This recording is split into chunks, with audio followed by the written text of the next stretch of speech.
ukitaka kuwa mke wa mtu mtarajiwa, jiweke kiutaratibu. Nawaambia wadogo zangu, nyie ni wadogo zangu, wengine ni wanangu. Ukitaka kuolewa, kuwa mke wa mtu, sio unatumia masaa mengi kupiga soga. Kuna watu, unajua kuna kuzaa, kuna kuolewa, afu kuna kuzaa, kuna kulea, kuna kuolewa. Kuna mtu anazaa, sio kama anafaa kuwa mke wa mtu. Ni kwa sababu amepewa via vya uzazi. Si ndio? Alafu kuna mtu anazaa, analea, anaolewa. Tumeelewa vizuri? Alafu pia kuwa mke wa mtu, unataka uwe na haiba. Mtoto wa kike uwe na haiba. Unajipendaje alafu unakuwa na maneno ya matusi? Unajipendaje unakuwa na marafiki ambao wanakaa baa mpaka saa 8 usiku? Unajipendaje alafu unakuwa na marafiki ambao hata ugali hawajui kusonga na wamezaliwa Tanzania? Na sio Tanzania tu, wamezaliwa kutoka Sumbawanga. Kilimo chao kikubwa ni mahindi na ugali hujui kusonga. Alafu unasema wewe unataka kuolewa, unalia. Nataka kuolewa, unalia. Unafunga 3 kavu mpaka kanisani. Kumbe hujui tu kazi za mikono. Kuosha vyombo hujui mama. Kufua hujui mama. Kufanya usafi hujui mama. Kupika hujui mama. Hizo ndo kazi za Kitanzania. Huo ndo Utanzania wetu. Mtoto wa kike wa Kitanzania sifa yake kuu ni kujua kazi za mikono, za nyumbani. Kwa hiyo namba 1, jipende. Sawa? Namba 2, jithamini. Jithamini.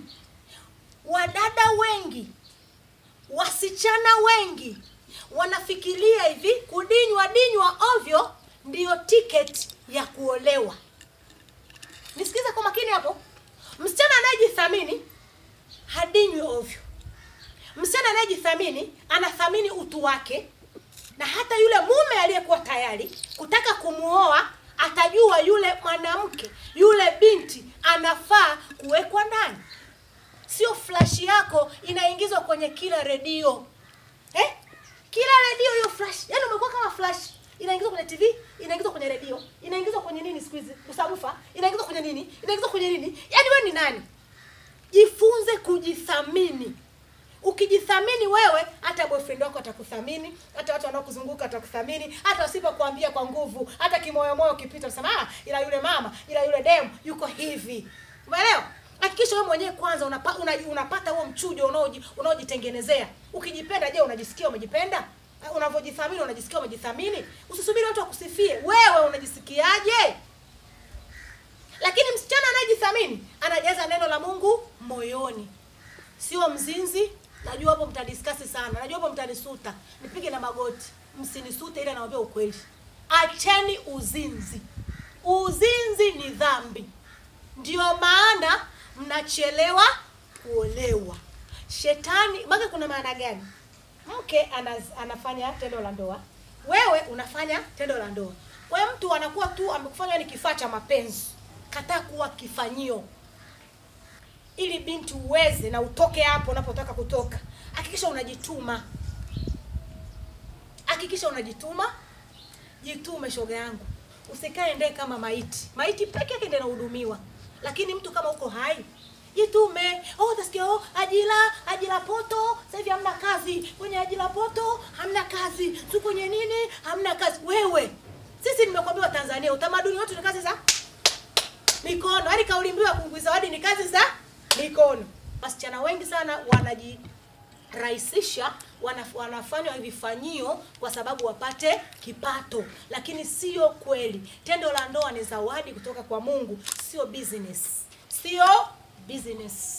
Sio biashara. Vile ni tendo ambalo ni zawadi ambayo Mungu amempa mke, amempa na mume ili waweze kuidumisha ndoa na si vinginevyo. Kwa hiyo hakikisha unajituma. Usitumie mwili wako kwa ajili ya kifanyio. Mtu akiwa tu ana shape, utasikia sisi wale kwa sababu sina shape. Unamkosea Mungu. Unamkosea Mungu, unamfundisha uumbaji aliyokuumba sio mzuri. Ni muda tu na wakati. Na labda umeishi sivyo ndivyo, ndio maana vitu havitokei. Lakini hakikisha kuanzia leo unajipenda. Kujipenda ni kuoga, kupaka mafuta, kuvaa vizuri. Vaa kwa kujiheshimu, mpaka mafuta unukie. Ukipita kila mtu anageuka, lakini unapita kikwapa. Watu sasa waangalie kunuka, watabidi waangalie na shape. Na ukitaka kuwa msichana bomba, utakayefika mbali sana, angalia marafiki ulionao. Marafiki wazuri na wengine wabaya. Siku naolewa nilifundishwa na shangazi yangu hivi. Shangazi yangu alichukua chujio. Akasema chujio kazi yake ni kuchuja. Na mimi leo nakwambia hivi, kungwi uwe na tabia ya kuchuja. Hao marafiki ulionao, jua rafiki muhimu. Kuna rafiki mwingine ni rafiki tu anakufuata kwa sababu una kitu. Ukipatwa na shida yoyote hutamuona. Kuna rafiki mwingine anatumika na shetani ili tu uendelee kuzini, ufanye uzinzi, mnywe mapombe yenu baa, mpige masavana yenu, mpige makestolite, maserengeti light mpaka saa 8 usiku. Alafu unachelewa hapo, kila naye kuona na kuona wewe ni muuza baa, kumbe ni mteja tu. Maana mteja anakaa mpaka saa 8 anajua huyu ni muuza baa, anasubiri kufunga viti aingize ndani. Kwa hiyo nikwambie kitu, kuanzia leo shoga yangu, chuja marafiki ulionao. Marafiki ni wa muhimu. Ashai kukuonya, ashai kuambia ukivaa pensi inatakiwa uvalie wapi, pensi inatakiwa ivaliwe bichi, pensi inatakiwa ivaliwe wapi, hii inatakiwa ivaliwe nguo wapi. Alishai kuambia tufunge tuombe, ashai kuambia nenda kibadani, ashai kuambia heshimu wazazi, ashai kuambia vitu vya muhimu gani bwana? Acheni basi ushamba, mmesoma, mna digiri zenu, lakini mnashindwa kuchuja vitu ambavyo viko wazi sana. Kwa sometimes unaweza kupita kwenye changamoto ni kwa sababu ya aina marafiki ulionao ndio wanakupitisha hapo. Kwa kaa chunguza, angalia, alafu chuja, uwapate marafiki tuibubu, uwapate marafiki tuizito, uwapate marafiki matui mepesi, si matui nini, upate na machicha, na ukipata machicha yatupage basi. Sio mbaya kumwacha mtu kama ana tabia mbaya, achana naye kwa sababu siku utakapopata furaha wewe haitamuhusu.